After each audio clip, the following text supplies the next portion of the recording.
Iniwan ko ang asawa at mga anak ko para magpakatatay sa hindi ko naman kaano-ano. Hi mga Mara, so for today's video, iba naman yung content natin. Hindi kasi lahat ng tao mahilig magbasa ng mahahabang kwento. Kaya ako na yung magkikwento para sa inyo. And may nakita kong story online na feeling ko marami sa inyo ang makaka-relate. Minsan talaga, nasa huli ang pagsisisi. At sa kaso ko, ang sakit-sakit na. 5 years kaming kasal ng asawa ko. She's a career woman, matalino, porsigido, at talagang responsableng ilaw ng tahanan namin. Pero dahil sa sobrang focus niya sa trabaho at sa dalawa naming anak, naramdaman ko o baka ginawa ko lang dahilan na nawawalan na siya ng oras sa akin. Doon pumasok ang ibang tao sa buhay ko. Isang single mom na nakilala ko sa trabaho. Nung nalaman ng asawa ko ang relasyon namin, gumuho ang mundo niya, pero hindi sa paraang inaasahan ko. Walang nangyaring sampalan, walang sigawan, walang iskandalong umalingaw-ngaw sa kapitbahay. Umiyak lang siya sa gilid. Tinanong niya ako, bakit? Ano pang pagkukulang ko? Nagmatigas ako sa kanya. Hindi ko siya kinaawaan kahit nagmamakaawa siya.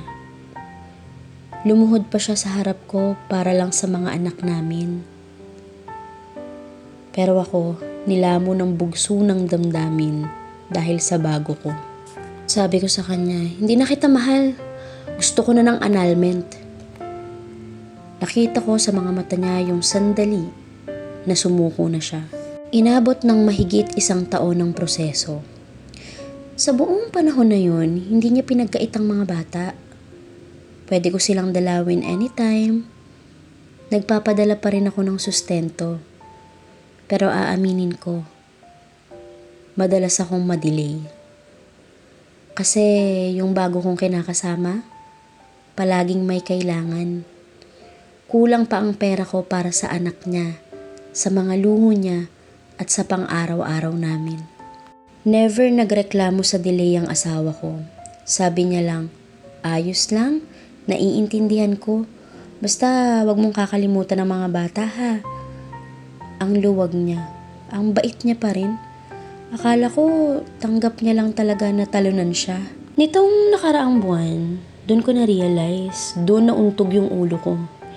Na yung buhay ko sa bago kong partner ay hindi pala langit.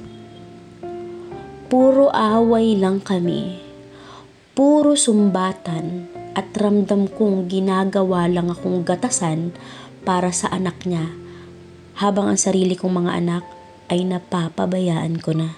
Alam mo yung pagod ako buong araw sa trabaho pero dadatnan kong madumi at magulo ang apartment namin at walang ulam na niluto man lang para sa pamilya.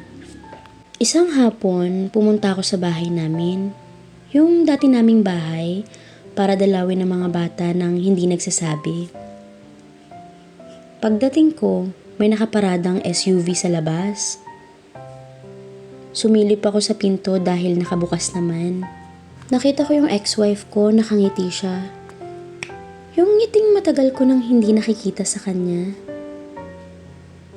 May kasama siyang lalaki.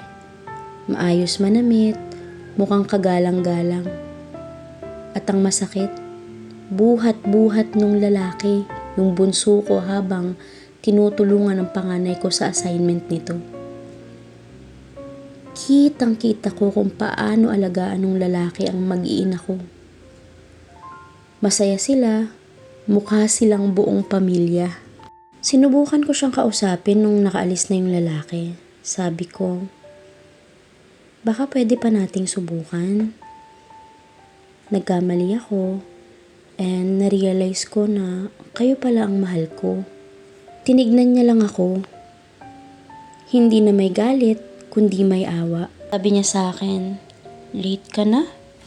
Nung nagmamakaawa ko sa'yo, doon mo sana na-realize yan.